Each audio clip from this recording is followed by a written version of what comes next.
Welcome, everyone, to another episode of Beyond the Manuscript. As always, I am your host, Cooper Anderson, coming to you today from our 1 Mill Street studios, who are very gracious hosts here in Leamington Spa in England. If you like what I do here, please, just as a reminder, hit those 4 little buttons that keep me doing what I love, which is talk to you lovely folks about books. Those likes, subscribes, shares, follows, all of the stuff. Today, we are going to be changing up the formula a little bit. We are introducing a brand new type of show that I'm initially calling Author Fight, where my guest and I will choose a specific genre to talk about, and we're going to choose our respective champion authors of that genre and debate on who should reign supreme in said genre. But before we get to that, I should introduce my guest for today. My guest today is a faith-based writing and dating coach. Her published works include the novels Video Games and Through an Opaque Window. She is an experienced matchmaker who uses her skills to navigate the modern dating world. Please help me in welcoming my guest, Kelly Ann Gonzales. How are we doing today, Kelly? Hi, Cooper. I'm doing great. Thanks for having me. Thank you for coming on the show. I'm so excited. This is our first episode of Author Fight. I'm so excited to get started because we are going to be doing the romance genre today. But before we get to that, Kelly, let's talk about your work here. What can you tell us about your 2 novels? You have Video Games and Through an Opaque Window. Sure. So both of those novels, they are both contemporary women's fiction with major overtones of romance throughout it. So to simplify it, I do call myself a romance writer. Video Games is like a modern day retelling of The Great Gatsby meets Wall Street.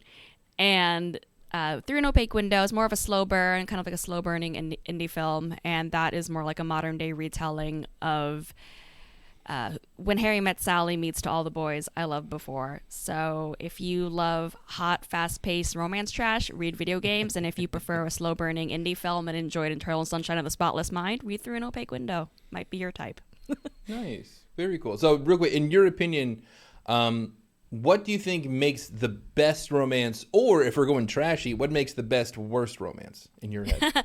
So the best traditional romance, I would say, would be a story that tugs at your heart and you really feel for the characters. You can see yourself in the characters. Like, even if, for example, the classic The Notebook, even if I don't see myself as an Allie or I don't see myself as a Noah, I could see myself in those characters. And I've known people who remind me of Noah and Allie, and they are relatable, and you root for them. You root for their love story. And as for like the best hot trash romance, dumpster diving romance, you want to be entertained. You want to be scintillated. You want to go away feeling like a little like, ooh, spicy. Yeah. All right. And real quick, before we get going, where can people find your stuff? So my books are available directly through the publisher, which I went with Ex Libris for both of those novels, but you can also buy them on Barnes & Noble and Amazon. Amazon is the easiest. I have formats in hardback, paperback, and audiobook. Definitely, if you enjoy a good audiobook, they're both available on Audible. The narrators for both of those are fantastic. Very cool. And like I said, all of the links for all of that stuff is going to be in the description down below. All right. Well, now that we've kind of got the introductions out of the way, you are clearly highly qualified to be in this fight, so to speak, here. Let's actually start this author fight here. So like I said, we are doing romance genres. We're going to be picking our champions of said genre, and we're going to make them fight like they're action figures, only metaphorically here, though. But so, Kelly, who is going to be your champion today?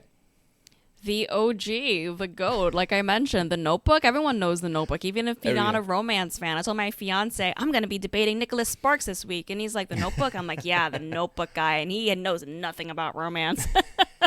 Anywho, so like I said, Nicholas Sparks, one of the world's most beloved storytellers. He brought you The Notebook, A Message in a Bottle, Walk to Remember, Dear John. Dear John, He is America's beloved romance writer, and he's your boy from North Carolina.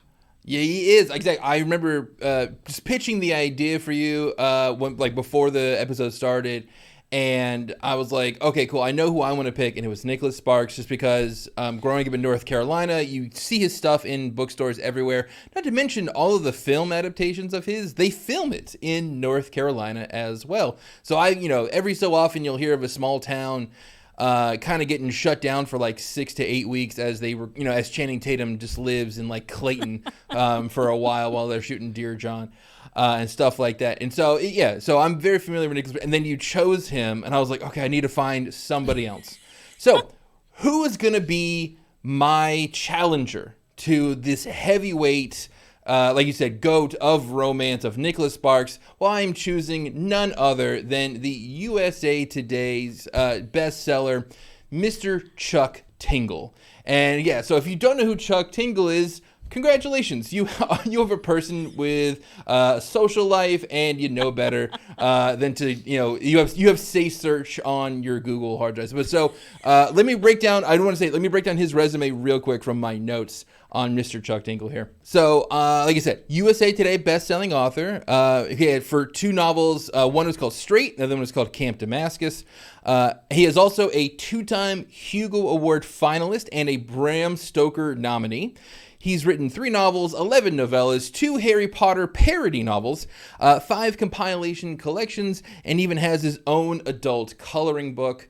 And just to kind of, for the audience, if you're not aware who Chuck Tingle is, I'm going to read out just a couple of titles I had to trim for YouTube, essentially. First one is Taken by the Gay Unicorn Biker, Glazed by the Gay Living Donuts, The Bisexual Mothman Mailman Makes a Special Delivery, and My Handsome Sentient Face Mask Protects Me Despite the Ridiculous Conspiracy Theories. That's a long one. So that's exactly who you're saying. So, as I said, Kelly, if you're going trashy, I'm going dumpster. I'm going Garbage Island in the middle of the Pacific. That's where I'm doing for this one. So we're going to have 3 rounds.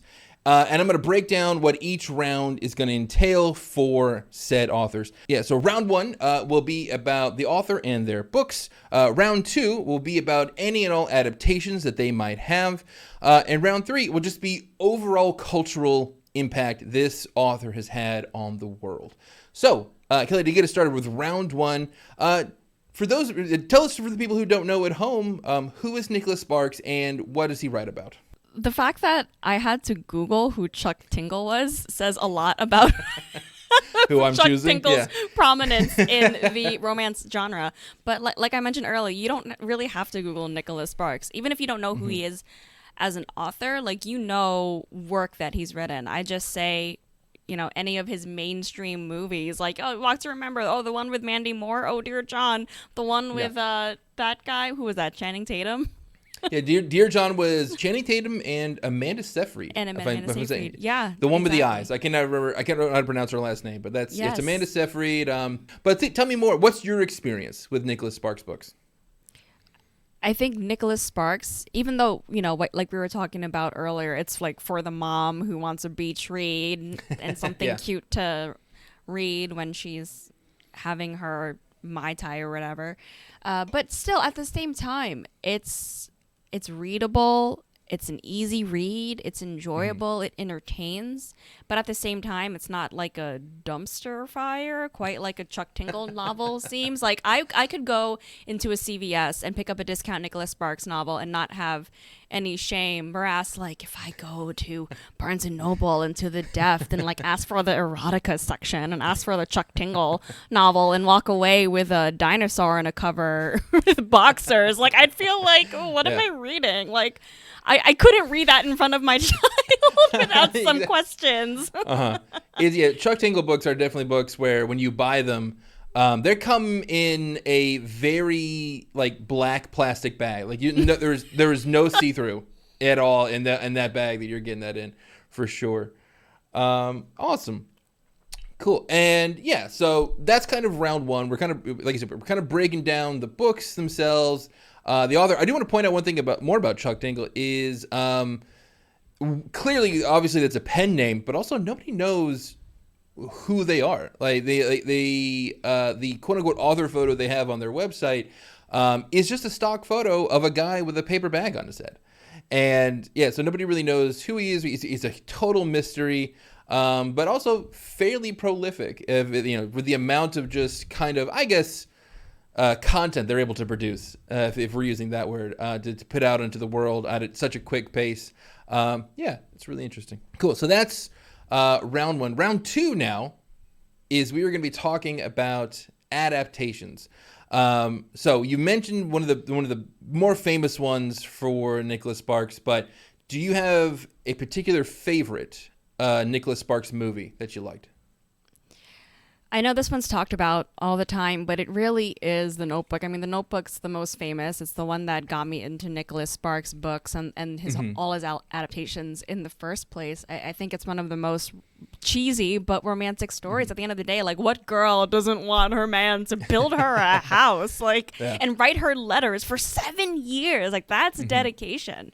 It is. So you're absolutely right. What do you think now of where, it's very fun to love the story of The Notebook, but if you watch it again in modern times, kind of using like modern lenses, Noah he starts off like not a great person. Like, because if it starts when they're kids, like they're at like the fair, and he jumps on the Ferris wheel, right, in front of Rachel McAdams' character. I can't remember. But he's like holding on to like the bar in front of them as the Ferris wheel is going up.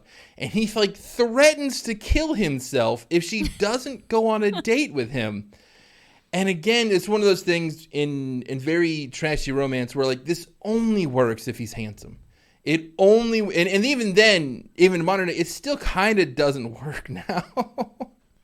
Sure. So, I mean, yeah, I agree. There are definitely some things that haven't aged well. I would illy advise from ever jumping on a Ferris wheel and threatening to end it all just to win over a woman. And at that point, of course, she'll say yes just to make sure you live. To make you don't, fall. But I think a lot of reasons why The Notebook resonates with so many people and is ageless for the most part for a lot of people and fans of the romance genre is because it takes readers back to a happier time. So there's a lot of nostalgia with it, I think. Like, even though I was not born in the 50s, I was not alive in the 50s, I have no idea what the 50s were actually like. It has a certain feel to it, and it takes you to that place. Like, like I mentioned earlier, I don't really see myself as a Noah or an Allie or really any of the characters in any Nicholas Sparks novel ever. Like, in general, there's not a whole lot of diversity. Like you said, like most of the stories that take place in North Carolina, someone dies and it's sad, but you cry and it feels good to cry. But it takes you to this really happy place. And like you mentioned earlier, Ryan Gosling, even though he's super handsome and you would never, like in real life, think of him as the boy next door, he's good at playing the boy next door. He's good at playing average but good looking. So he's approachable. He's like an influencer. And that's what, that's what makes influencers so attractive, for example. They're not like a celebrity that are totally unattainable, but they're just kind of like that popular kid at your high school who's just good looking enough and just like slightly out of your reach, but they're like there. Okay. I think it's a pretty good point, because I will admit, so the way he treats like Rachel McAdams at the beginning isn't super great. I will say once they do start entering in a relationship, you can start to see why, like, there are some pretty good green flags going there. Like, he clearly works hard. He cares about her feelings. He's usually very, very respectful and all that other kind of stuff. And not to mention where he kind of like pushes Rachel McAdams' character like out of her comfort zone. Like, there's like a scene where it's like late at night. He's like, I'm just going to lay down in the street and we're going to look at the stars together. And she's like, what are you? That's crazy. And he was like, yeah, it's kind of crazy. And so, like I said, it pushes the envelope in just a safe amount of distance. Last one I do want to talk about, there's one we haven't mentioned, and it's the Miley Cyrus one. Yes. What is it called? Is it the last? It's like the last ride, last song, something like that. Last song, yeah. That's what it is. Okay. And I've never seen a movie more, how would you put it? The movie, it is solely created to make a music video for a Miley Cyrus song. The whole purpose, the whole reason that movie exists is so that Miley Cyrus, back when she was just a country music singer, could get a pretty decent music video out of that song. Yeah. And at the moment, Chuck Tingle does not have any adaptations for any of his work, at least not on a nationwide theater release. You could probably find examples of other stuff that he writes about for sure. I'm going to have to search the dark part of the web. Yeah, you're going to want to put on incognito mode for sure if you're looking for that stuff. All right, moving on to round 3, which is just overall cultural impact. Why don't you get it started? Oh, gosh. I mean, okay, we can argue, sure. Like, Nicholas Sparks, he has a formula. He can be predictable. He's a little bit, okay, he's a lot of cheesy. I know that, you know? Like, I'm surprised his movies aren't just all on Hallmark or Lifetime. But at the same time, if I'm at home doing the dishes, folding my laundry, cooking, what am I going to want in the background? Am I going to want some disastrous straight to VHS adaptation of a Chuck Tingle movie? Or am I going to want a cute little Nicholas Sparks one? His stories, I mean, big picture here, even like outside of romance, like you look at literary fiction, there are certain archetypes that are in fiction over and over again, and going outside of that box, we're not going to be able to relate to it. We're not going to be able to follow it. At the end of the day, people want to follow a certain arc of a story, and Nicholas Sparks provides that arc time and time again. You may not know the exact thing that's going to happen, but you know just enough that it's going to go from point A to point B, and you're going to cry, and it's going to feel good. And it has a universal appeal where it's appealing to people who grew up in North Carolina and can love the town that what's his name? Chuck Tatum. No, that's not his name. Chuck Tatum. I was like combining Mr. Tingle and Mr. Tatum.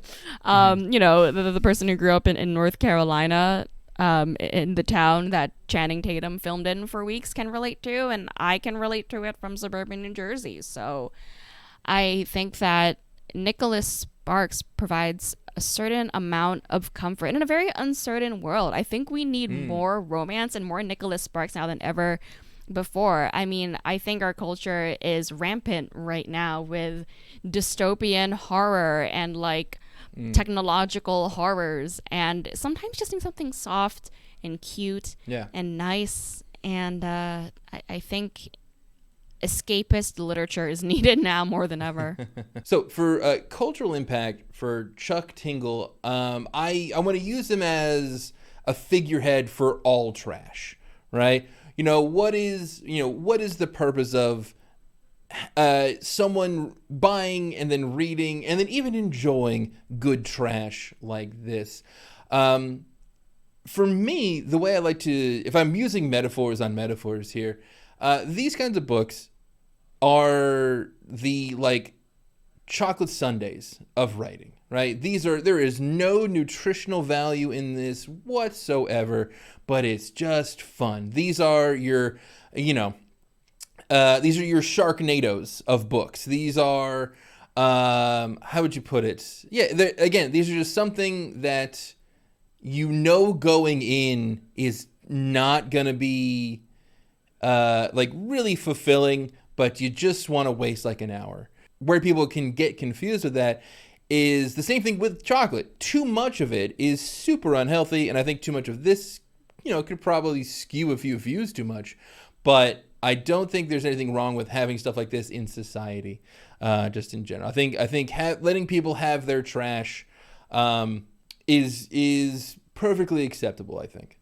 All right. Well, I hate to tally up the numbers after all 3 rounds, but obviously, Nicholas Sparks and Kelly, you are going to be the winners of this very first episode of Author Fight.